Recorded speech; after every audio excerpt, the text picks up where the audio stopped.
Yani 27 Şubat'tan beri yani bir yılı aşkın bir süredir Sayın Öcalan'ın yapmış olduğu barış ve demokratik toplum çağrısıyla beraber biliyorsunuz sadece Kürdistan veya Türkiye'yi değil bütün dünyayı böyle heyecanlandıran bir süreç başlamış oldu. Evet, 100 yıldır Türklerin imha ve asimilasyonu üzerine kurulu bir ulus devlet anlayışı ve Kürtlerin de Kürt Özgürlük Hareketi'nde son 50 yıldır vermiş olduğu bir mücadele var. Yani bir varlık mücadelesi.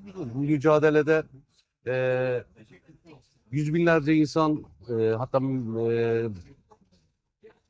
katledildi. Yine Kürtler köylerinden edildiler, topraklarından edildiler ve yok sayıldılar. Dolayısıyla Sayın Öcalan'ın bu yapmış olduğu barış ve demokratik toplum çağrısı da hem Kürtler açısından hem de yine dünyanın bu savaş haline yani kapitalist modernitenin yaratmış olduğu bu kriz ve kaos dönemlerinde e, bütün devlet dışı örgütleri barış ve demokrasi mücadelesi veren birçok kesim tarafından çok ilgiyle karşılandı. Biliyorsunuz 120 Nobel Barış Ödüllü insan da yine Sayın Öcalan'ın bu fikirlerini çok kıymetli bulduğunu ve bu barış çağrısının çok kıymetli olduğunu söylemiştir. Aynı şekilde bizler de yani hem Kürdistan ve Türkiye'de DEM Parti olarak ve DEM Parti'nin bileşenleri olarak e, bu müzakere sürecinin yani barış ve demokratik toplum sürecinin çok kıymetli olduğunu ve yıllarca bunun mücadelesini veren bir gelenekten geldiğimiz için, bunu savunduğumuz için açıkçası buna katkı sunacak her bir türlü çalışmanın yani Türkiye'de Kürt sorunun demokratik çözümü oluşacak barış ortamının için her türlü mücadeleyi veren bir durumdayız. Bunun için de Sayın Öcalan'ın barış ve demokratik toplum çağrısının bütün dünyaya tanıtılması yani sadece Kürdistan ve Türkiye'de değil dünyanın her yerinden, Orta Doğu'dan, Avrupa'dan ve dünyanın her yerinden destek bulabilmesi yani o çağrının toplumsallaşabilmesi için açıkçası bu konferansı gerekli duyduk. Bu konferansı gerekli duymamızın sebeplerinden bir tanesi de biliyorsunuz burada 2 gündür yapılan konferansta e, işte dün Katalonya'dan, Bas bölgesinden yine birçok yerden yani İrlanda'dan Sinn Féin'in katılımıyla dünyada bu Kürt sorununa benzer yani Türkiye'deki savaşa benzer birçok yerde de bu savaş ve sorunlar yaşandı. Ve bunlar daha önce de deneyimlendi yani bu barış ve müzakere süreçleri deneyimlenen ülkelerdi. Hem bu büyük tecrübelerin gelip buradaki Türkiye'deki bu soruna veya bu çatışmasızlık süreçlerine çok katkı sunacağını düşünüyorduk. Bir diğer ve en önemli sebeplerinden bir tanesi de Sayın Öcalan'ın biliyorsunuz sadece bir barış çağrısı yapmıyor ya da sadece belli 50 yıllık bir savaştan kaynaklı bir çözüm masasına oturmuş değil. Sayın Öcalan bu Kürt sorununun çözümüyle beraber ayrıyeten dünyadaki bu kapitalist modernitenin yaratmış olduğu kriz ve kaoslara da alternatif bir sistem vaat ediyor. Yani 90'larda işte real sosyalizmin dağılmasıyla beraber e, kapitalist modernite toplumlar üzerine, halklar üzerine çok büyük saldırılar gerçekleştirdi ve hala da o saldırılar devam ediyor.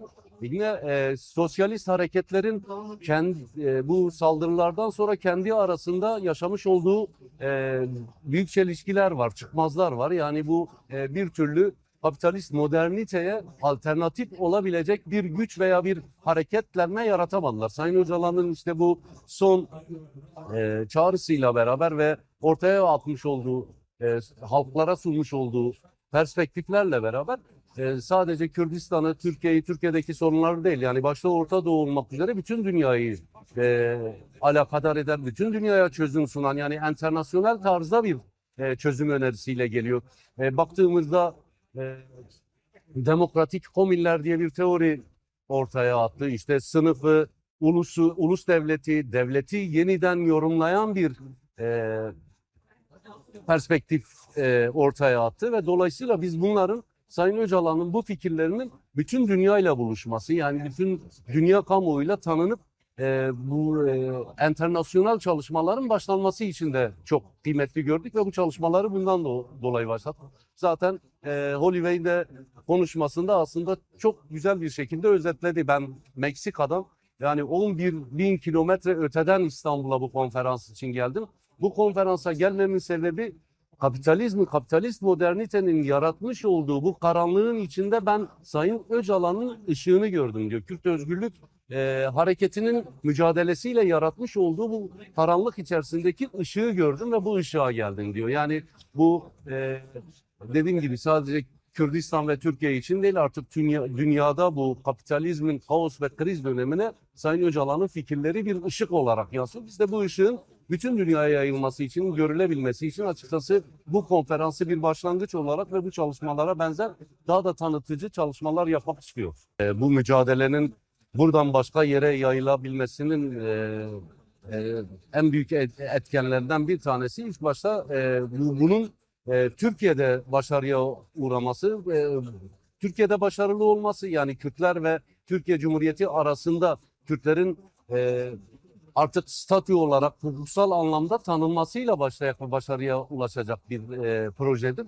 Dolayısıyla şimdi Kürtler de eğer bunu ilk başta kendi varlıklarını kabul ettirebilmek için, statülerini kazanabilmek için kendi aralarındaki o birliğin oluşması en önemli kaidelerden bir tanesi. Yani Kürtler işte Sikaspiko'yla beraber 4 parçaya bölünmüş bir halk. Yani çok klişe bir şekilde işte her yerde 50 milyon nüfusu olan ama statüsü olmayan bir halk.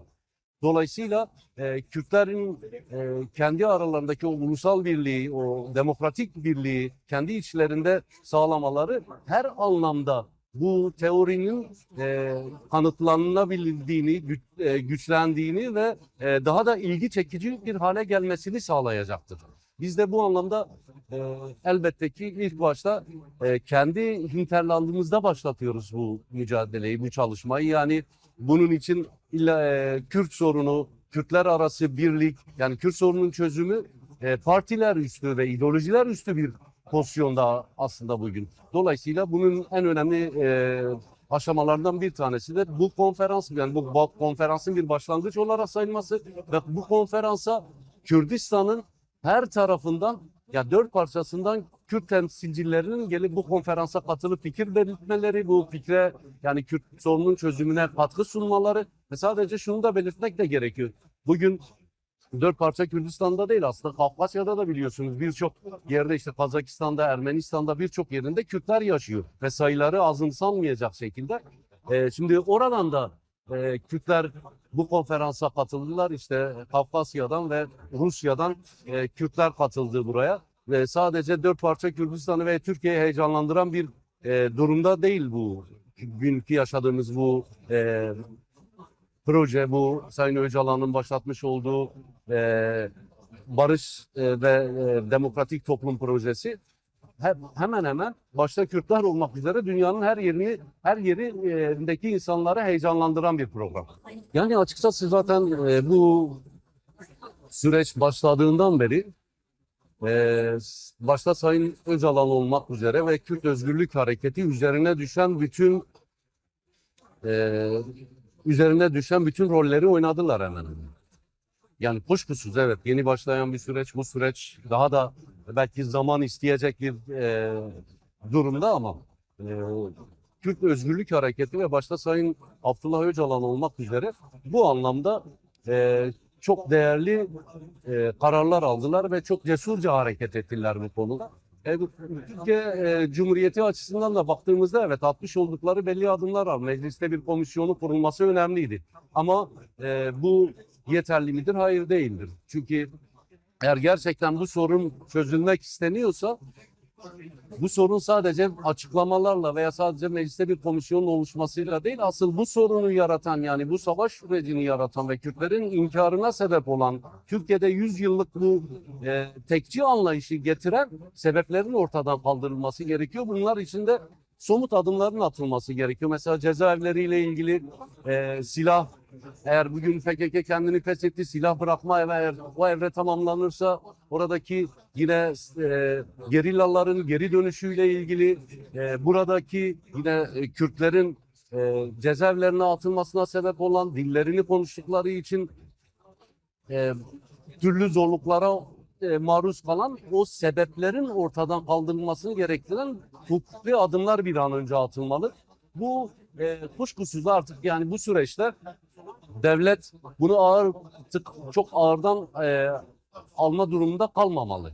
Ve kalırsa da zaten bizim dediğimiz gibi bizim şu anki en büyük hedefimiz Kürt sorununun demokratik bir şekilde çözülmesi ve demokratik bir Türkiye ortaya çıkması. Yani bizim bu mücadelemizde durmuyor. Dolayısıyla Kürdistan'daki bütün beklentiler de bu yöndedir. Bu anlamda barışın toplumsallaştırılması için her türlü demokratik adım, her türlü demokratik uğraş bizler tarafından yapılacak.